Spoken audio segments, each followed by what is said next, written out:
दाऊद इब्राहिम के केस में इंटरपोल ने रेड नोटिस जारी किया था।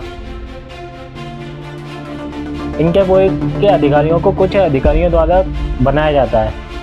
इंटरपोल एक पुलिस ऑर्गेनाइजेशन है।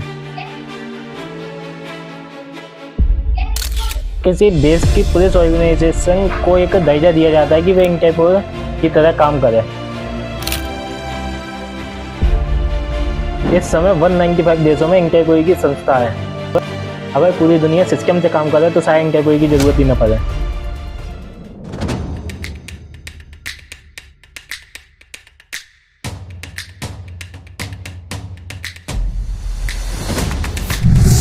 नमस्कार दोस्तों, स्वागत है आपका आज के इस वीडियो में। आज के इस वीडियो में हम जानते हैं इंटरपोल के बारे में, जिसने 195 देशों के साथ मिलकर काम किया और बहुत ही डिफरेंट तरीके से केसेस को सॉल्व किया है। इंटरपोल एक अंतर्राष्ट्रीय आपराधिक पुलिस संगठन। इसके भारत सहित 195 देश सदस्य हैं। 7 सितंबर 1923 को ऑस्ट्रेलिया के वेना शहर में इसकी स्थापना हुई थी, लेकिन तब इसे इंटरनेशनल पुलिस ऑर्गेनाइजेशन कहा जाता था। बट 1956 को इसे चेंज कर इंटरपोल कर दिया गया और अब इसका ऑफिस फ्रांस के रियोन शहर में है। पहले विश्व युद्ध के बाद इंटरपोल की ज़रूरत महसूस होने लगी थी, क्योंकि पहले विश्व युद्ध के बाद यूरोप के अन्य शहरों में आपराधिक गतिविधियां जोर पकड़ चुकी थी। 140,000 men were assembling for the attack. In our wood, the French trenches would be taken in the first place. For 3 hours, ये अपराधी एक देश में मनमानी करके दूसरे देश जाया करते थे। तो जिस देश में अपराध हुआ है वहाँ का कानून दूसरे देशों में नहीं चलता था। इससे इन अपराधियों को पकड़ना बहुत मुश्किल हो चुका था। इसलिए इन अपराधियों को पकड़ने के लिए 1923 में ऑस्ट्रेलिया की राजधानी वियना में वहाँ के पुलिस अध्यक्ष जॉन एस्कोबर ने अपनी सरकारी अनुमति से कई देशों की एक मीटिंग बुलाई और 20 देशों की सहायता से इंटरपोल की शुरुआत की।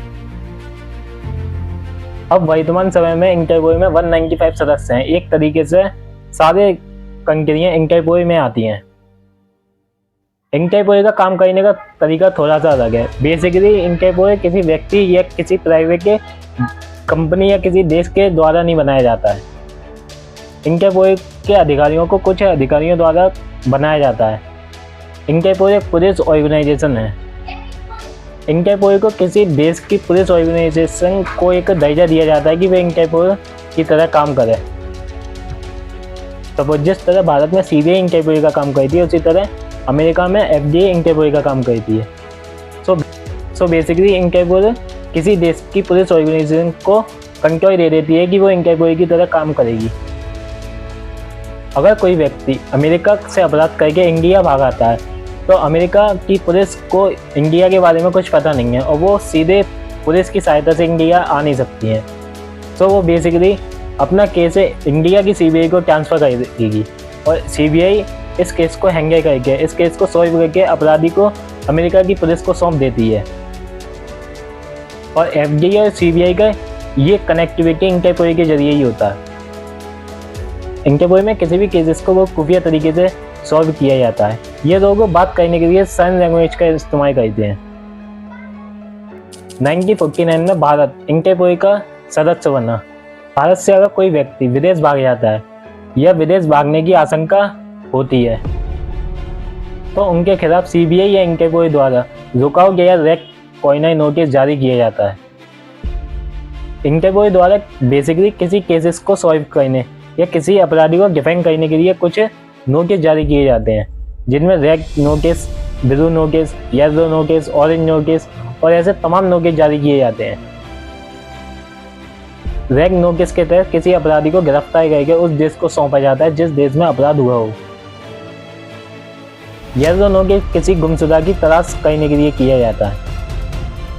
ब्लू नोटिस किसी व्यक्ति की सूचना पाने के लिए जारी किया जाता है।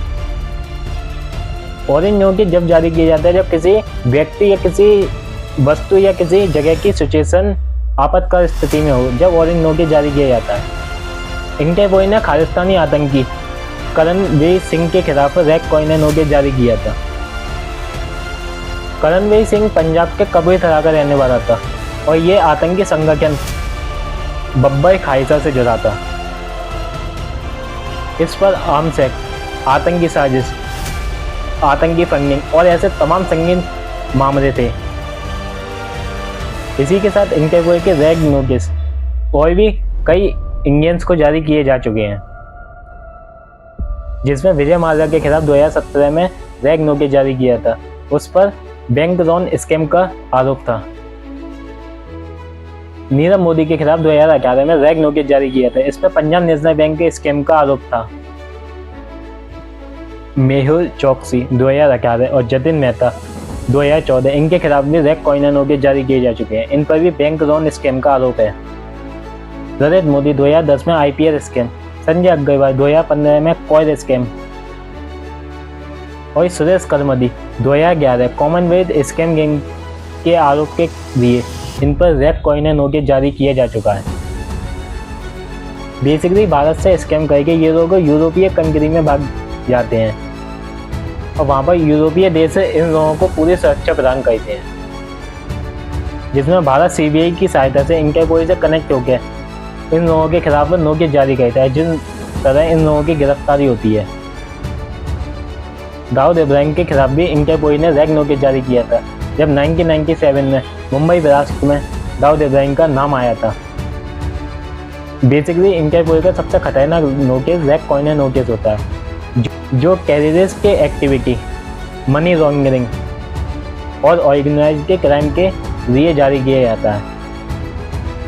मेरे हिसाब से अगर सब लोग सिस्टम से चलें तो शायद हमें इंटरपोल की ज़रूरत ही ना हो। अगर हम दूसरे तरफ से देखें तो अन्य देशों में शांति लाने के लिए या दूसरे देश के साथ कनेक्टिविटी रखने के लिए हमें इंटरपोल की ज़रूरत पड़ती है।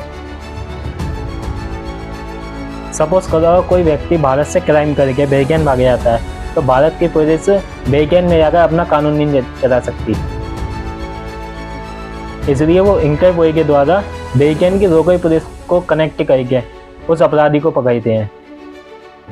सो बेसिकली दो देशों के बीच शांति स्थापित करने के लिए हमें इंटरपोल की ज़रूरत होती है। तो आपको हमारी वीडियो कैसी लगी है? अगर अच्छी लगी है तो वीडियो को लाइक, शेयर और सब्सक्राइब जरूर करें। फिर मिलते हैं अगली वीडियो में।